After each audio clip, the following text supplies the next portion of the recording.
I'm Caleb and welcome to the Science of Coffee. There are three things that go into a perfect coffee shot: the amount of coffee in the basket, how hard you press down on the coffee, and the amount of water that flows through it. The shot should run nice and smoothly, running at around about 30 mils per 30 seconds.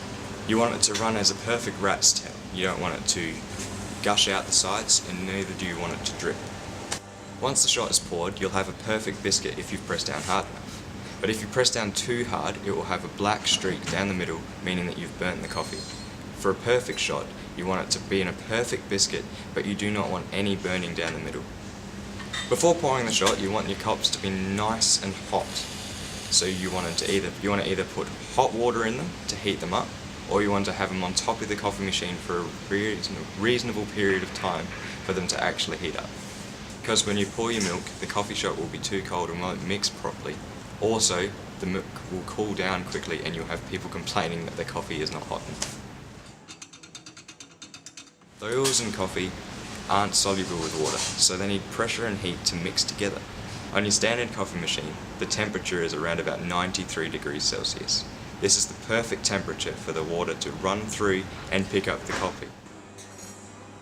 The oils that the water picks up are less dense than the water, so they will raise to the top and you'll have a thing called a crema on the top of the coffee, which makes it look pretty and is where all the taste comes from. But if you leave the coffee shot for too long, it will cool down and the crema will burst, leaving no crema on top, taking away from the flavour and the look of the coffee. When grinding coffee, you can have two extremes. You can have it either too coarse, where it will run straight through like pebbles, or you can have it too fine, where it's like trying to break through a battery of sand. But what you want is somewhere in between, where it will run nice and smoothly, but not hit like a rock or run too fast. Next step is to steam the milk. This process is called stretching, as it stretches the proteins in the milk, causing them to expand and fill up with air and water. When stretching the milk, you want the steam wand to be placed just on top of the milk. You don't want it to be under the milk, because that won't get any air into it. And you don't want it above the milk, because that will put too much air into it, causing huge bubbles. Once you have stretched and heated the milk, you cannot repeat this process, as the proteins in the milk have changed and will not revert to their original state. You want to heat the milk to a temperature of around 60 degrees. This is the optimal temperature.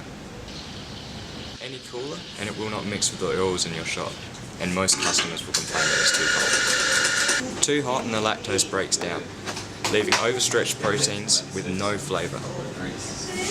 Also, it will not combine with your oils properly as it's too hot. Nevertheless, some customers will still ask for an extra hot coffee, because the customer is always right. Step 3. Make the coffee look pretty. To do this, you pour the milk close to the crema if you want a white film to go over the top of the crema, or you pour nice and high and it will go straight through the crema and cut through whatever whiteness you've got. Alright, let's go and test this all out.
take control.